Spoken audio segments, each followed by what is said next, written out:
जय श्री राम दोस्तों। तो जैसे कि आज हम दूसरा टॉपिक आज अपना डिस्कस करने जा रहे हैं।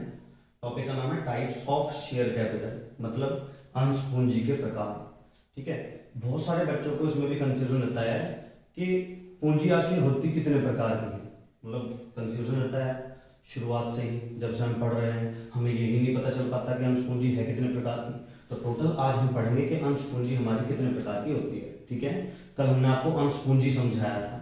ठीक है, उसमें बताया था हमने आपको कि अंश पूंजी क्या होती है कि जो कंपनी अपने अंशों को यानी अपने शेयर्स को जनता को इशू करेगी, जनता को निर्गमित करेगी, उसके बदले में जनता कंपनी को पैसे देगी। यानी जनता क्या करेगी, कंपनी के शेयर खरीदेगी और कंपनी को पैसा देगी। उससे क्या होगा, कंपनी के पास जनता का पैसा आ जाएगा। बस कंपनी के पास ये जो जनता का पैसा इकट्ठा होकर आता है इसे ही बोलते हैं हम शेयर कैपिटल। ठीक है, आज हम उसी शेयर कैपिटल के अलग अलग टाइप्स पढ़ने जा रहे हैं। ठीक है, तो समझते हैं पहला टाइप क्या है। ठीक है, देखिए हमारा जो कंसेप्ट है ना वो ये है कि चीजें आपको क्लियर होनी चाहिए। बड़ी बड़ी थ्योरीज में आपको नहीं बताया जाएगा, एक छोटे से शॉर्टकट में आपको चीज का रियल मीनिंग बताया जाएगा। तो हमारा जो पर्पस है पढ़ाने का वो केवल इतना है कि आपको चीजों का रियल मीनिंग समझाया जा सके, फिर उसे आप अपने शब्दों में कैसे भी एक्सप्लेन कर सकते हैं। मेन मोटो हमारा है कि आपको चीजों का मीनिंग, क्या उसका सही मीनिंग है, वो आपको हम सही तरीके से बता पाए। ठीक है, चलिए समझते हैं शेयर कैपिटल के प्रकार। तो बिल्कुल अपना नॉर्मल तरीके से हम सीखेंगे, देखिए ध्यान से। तो पहला हो गया, सबसे पहला होता है ऑथोराइज कैपिटल। ये ऑथोराइज कैपिटल के सारे नाम लिख दिए मैंने। ऑथोराइज कैपिटल का एक नाम नॉमिनल कैपिटल भी होता है, इसी का नाम रजिस्टर्ड कैपिटल भी होता है और इसे ही टोटल कैपिटल बोलते हैं। ये कंपनी की वो कैपिटल होती है जो कंपनी के रजिस्ट्रेशन के टाइम पे, यानी कि जब कंपनी का रजिस्ट्रेशन करवाया गया था तो रजिस्ट्रेशन के टाइम पे कंपनी के मेमोरेंडम के अंदर एक क्लोज होता है जिसको कैपिटल क्लोज बोलते हैं। उस क्लोज के अंदर कंपनी की टोटल कैपिटल लिखी जाती है, उसी टोटल कैपिटल को ऑथोराइज कैपिटल कहते हैं, उसी टोटल कैपिटल को ऑथोराइज कैपिटल कहते हैं। ठीक है, उसी का नाम नॉमिनल कैपिटल है और उसी को रजिस्टर्ड कैपिटल भी कहते हैं। रजिस्टर्ड कैपिटल यानी कि ये कंपनी के रजिस्ट्रेशन के टाइम पे जो उसकी पूंजी उसके मेमोरेंडम ऑफ एसोसिएशन में लिखी जाती है उसी को रजिस्टर्ड कैपिटल भी इसलिए कहा जाता है। समझ आई बात। और टोटल कैपिटल का मतलब ये होता है कि कंपनी अपने पूरे जीवन काल में इससे ज्यादा कैपिटल इशू नहीं कर सकती। यानी कि कंपनी, मान लीजिए हमने एक एग्जांपल उठा लिया कि कंपनी के 1 लाख शेयर जो कि 100 रुपए का एक है, तो 1 लाख मल्टीप्लाई बाई 100, 1 लाख को मल्टीप्लाई बाई 100 कर दिया तो टोटल उसकी जो ऑथराइज कैपिटल आ जाएगी 1 करोड़ आ जाएगी। कितनी आ जाएगी, 1 करोड़। यानी कि कंपनी अपने पूरे जीवन काल में 1 करोड़ रुपए की कैपिटल इशू कर सकती है।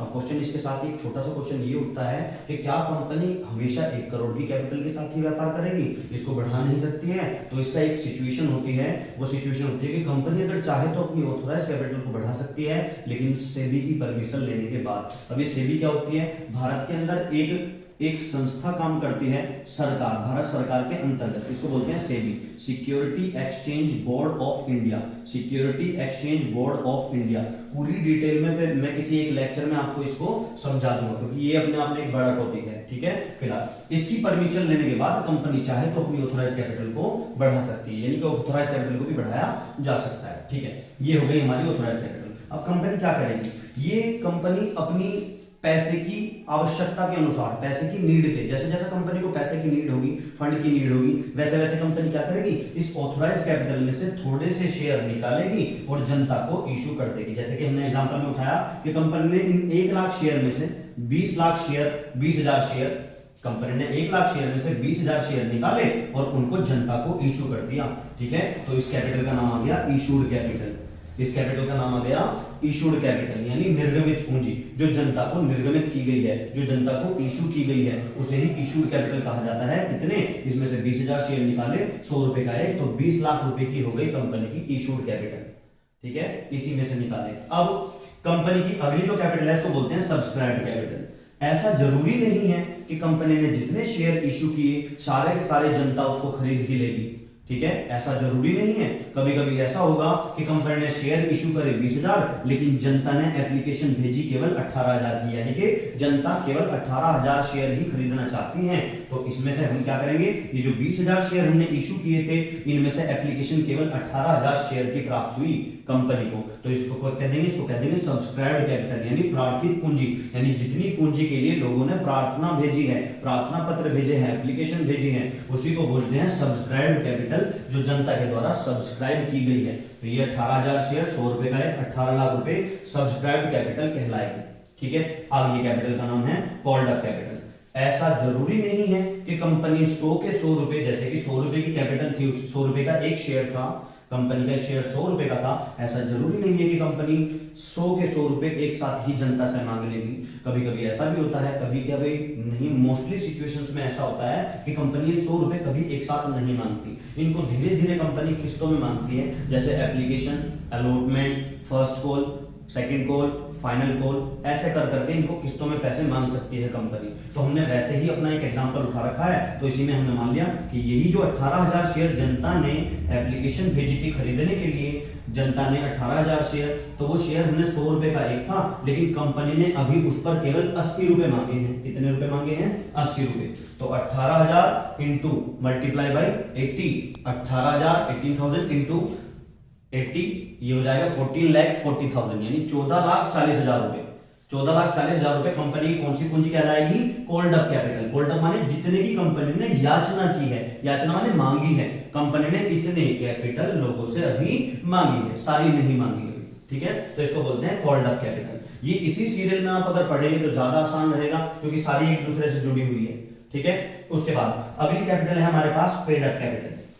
पेड अप कैपिटल को हिंदी में क्या बोलते हैं? प्रदत्त पूंजी।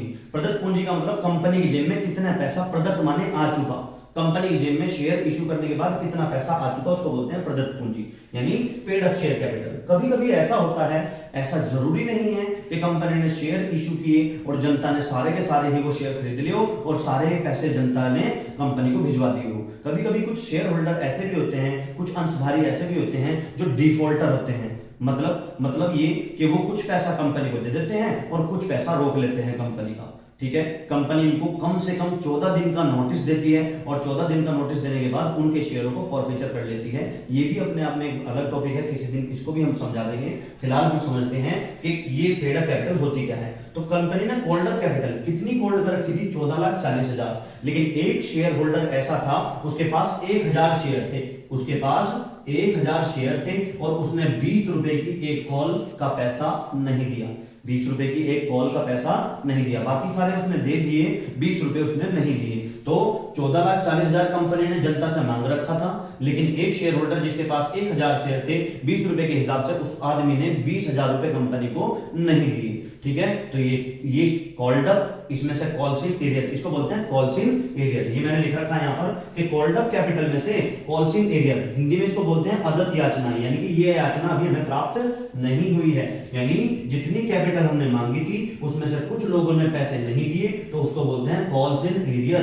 तो मांगी हुई पूंजी में से जो पैसे नहीं प्राप्त हुए उनको घटा दिया जाए, तो जो पूंजी प्राप्त होती है उसी को बोलते हैं पेड अप शेयर कैपिटल, यानी प्रदत्त पूंजी, उसको बोलते हैं प्रदत्त पूंजी। ठीक है, तो ये हमने आपको एग्जांपल में लिख के दिखा दिया कि 14,40,000 रुपए हमने मांग रखे थे, इसमें से एक शेयर होल्डर जिसके पास 1,000 शेयर थे, 20 रुपए के हिसाब से उसने पेमेंट नहीं किया, तो 14,20,000 रुपए कंपनी की जेब में आ गए, इसी को बोलते हैं पेड अप शेयर कैपिटल।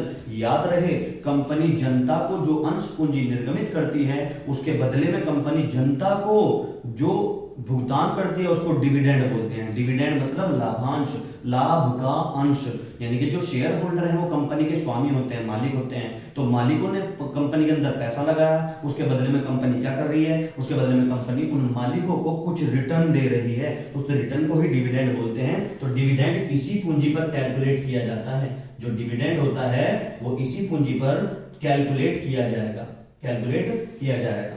इस पर प्रदत्त पूंजी पर, ठीक है। अब लास्ट पूंजी हमारी बचती है रिजर्व कैपिटल। ये रिजर्व कैपिटल क्या होती है, ध्यान से समझ लेंगे कि कंपनी कभी कभी ऐसा करती है कि जब कंपनी का समापन होगा यानी बाइंडिंग अप होगा, जब कंपनी का बाइंडिंग अप होगा, समापन होगा, तो कंपनी उस टाइम के लिए कहीं कंपनी के ऊपर अचानक से कोई प्रॉब्लम, कोई समस्या ना आ जाए, इसको बोलते हैं रिजर्व कैपिटल, ठीक है।